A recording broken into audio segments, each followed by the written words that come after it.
Amazon has just unveiled Alexa Plus, which is a complete reimagining of its voice assistant powered by generative AI. At an event in New York, Amazon's devices and services chief called it a complete re-architecture of the AI assistant. And this major overhaul transforms Alexa from that kind of stilted single question interactions that users are familiar with into a genuinely conversational assistant capable of understanding context, remembering preferences, and taking meaningful actions. The company demonstrated flowing natural conversations that represent a pretty significant departure from the command based interactions that have defined Alexa up until this point.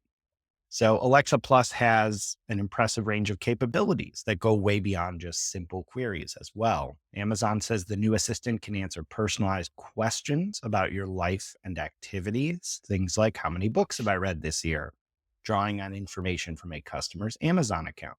It can proactively notify users when concert tickets become available or help with complex tasks like booking dinner reservations. There's also a standout feature in the form of Alexa's new visual understanding capabilities. Through a device's camera, it can process a video feed and respond to questions about what it sees.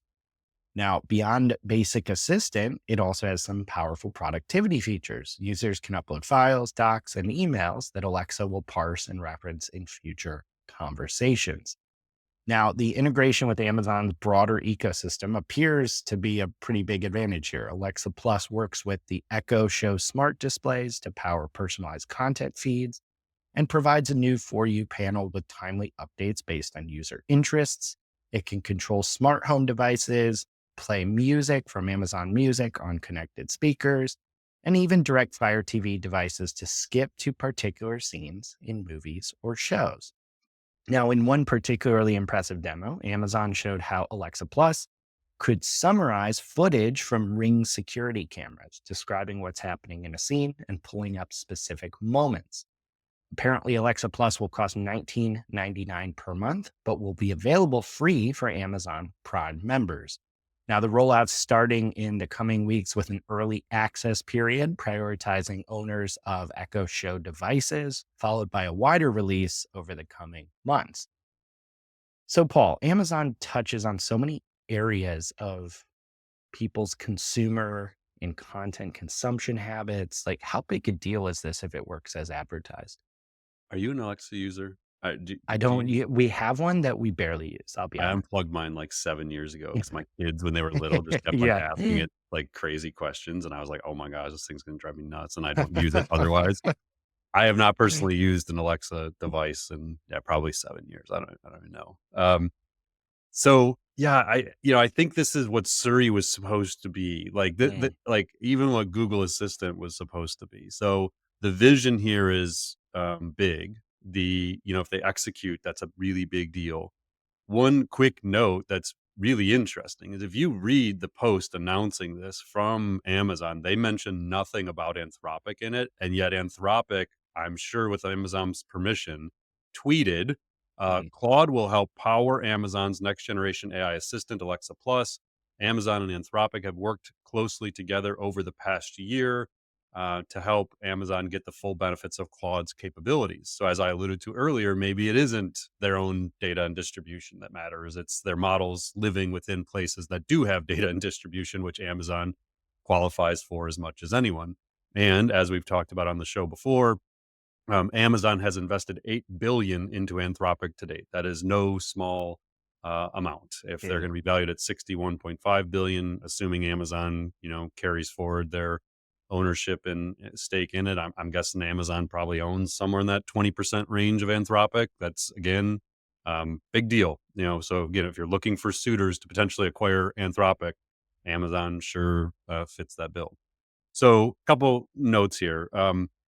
The article where Amazon announced all this, they say they have 600 million Alexa devices. So we talk about distribution. If you put that in now, how many of them are unplugged like mine? I don't know. But let's assume some fair percentage of those 600 million are actually in use in people's homes. Um, I think the one of the things that jumped out at me is they refer to it as her and she. Like they're Mm, very much personifying these technologies, I guess. So they say she is more conversational, smarter, more personalized. I'm going to highlight a couple of excerpts from the post from Amazon about this because I think there's some very fundamental things here that are part of the bigger story. So the first, and this is my own way of describing this is the everything AI assistant. As you kind of alluded to some of these, this is now quote from them. She keeps you entertained, helps you learn, keeps you organized, summarizes complex topics, and can converse about virtually anything. Alexa Plus can manage and protect your home, make reservations, help you keep track, discover and enjoy new artists. She can also help you search, find or buy virtually any item online, and make useful suggestions based on your interests. Alexa Plus does all this and more. All you have to do is ask. So I think it's interesting because when they came out with what were they skills? Is that what they Alexa? Yeah, Yeah. yeah. And the thing I always like struggle with Alexa is like there was like 10,000 skills and I don't know what any of them are. I just know it can do weather and sports scores. And like beyond that, like I don't know. So they're kind of it's like this new age of the everything AI assistant, but now just through conversation. Like you don't have to know the skills. You just have to Mhm. talk to it and assume it can help you with anything. The next is this whole emotional intelligence thing. So and again, they didn't call out in here. This is me looking at it saying, like, okay, here we are. We're carrying on this emotional intelligence play. So what they said, quote, is conversations with Alexa Plus feel expansive and natural. Whether you're speaking in half formed thoughts, using colloquial expressions, or exploring complex ideas, Alexa Plus understands what you mean and responds like a trusted assistant. It feels less like interacting with technology and more like engaging with a thoughtful or insightful friend. So again, we're going to start to feel this emotional intelligence coming through in all of our devices, all of our software. Um, then they get into agents. So, can't talk about anything with AI without getting into the agentic side. So they say at the foundation of Alexa's state of the art architecture are powerful language models available on Amazon Bedrock, which is kind of where you go and get access to all their models. But that's just the start. Alexa Plus is designed to take action and is able to orchestrate across tens of thousands of services and devices, which, to our knowledge, has never been done at this scale. Again, this is quoting them. To achieve this, we created a concept called experts, groups of systems, capabilities, APIs, and instructions that accomplish specific tasks, types of tasks for customers. They also go on to say Alexa Plus introduces agentic capabilities, which will enable Alexa to navigate the internet in a self directed way to complete tasks on your behalf behind the scenes. Let's say you need to get your oven fixed. Alexa Plus will be able to navigate the web. This is a big deal. Navigate the web, use Thumbtack to discover the relevant service provider, authenticate, arrange the repair, and come back to tell you it's done. There's no need to supervise or intervene. Hmm. I didn't watch the announcement thing, but like this seems like it's being underplayed if this is actually going to work like this. Right. Um, this is the big deal stuff. Um, Another one, memory and personalization. And again, this now gets into the will you give up the data you need to get the benefit is the question here. The new Alexa is highly personalized and gives you opportunities to personalize further. She knows what you've bought, what you've listened to, the videos you've watched, the address you ship things to, and how you like to pay. But you can also ask her to remember things that will make the experience more useful to you. You can tell her things like family recipes, important dates, facts, dietary preferences, and more, and she can apply that knowledge to take useful action. For example, if you are planning a dinner for your family, Alexa Plus can remember that you love pizza, your daughter is a vegetarian, and your partner is gluten free to suggest a recipe or restaurant. So, Mike, I'll stop there for a second because I want to like explore this. The amount of personal data. So we are all going to have access to the same device. If you're a Prime member, you're going to get it baked in Mm. for 19.99 a month. Imagine all of these capabilities at your fingertips in any device, and they're also going to have a standalone Alexa Plus app that'll function just like a ChatGPT app. Um, they're going to have a new Alexa.com website where you can interact just like you would interact on ChatGPT.com.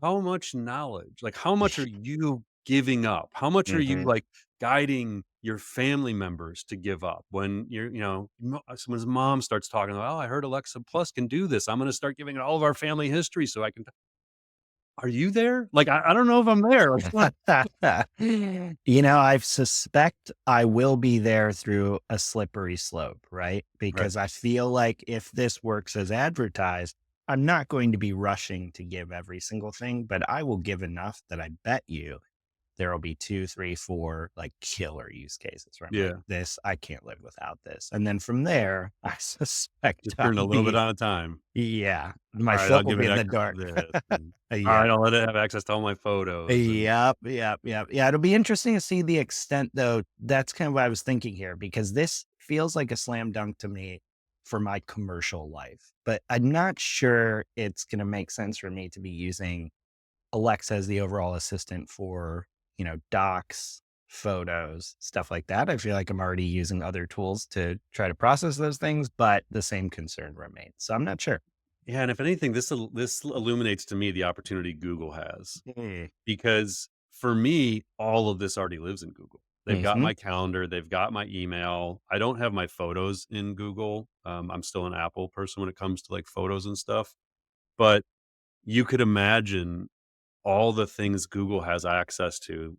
Like, I'm not moving that stuff to Amazon for these experiences, I guess is what I'm saying. Right. That's what I'm getting at too. Yeah, and so, like, and OpenAI can't touch this stuff. Like, this is the thing, like, Anthropic's not gonna build this. This is data and distribution. These are 2 things we keep hammering back to people.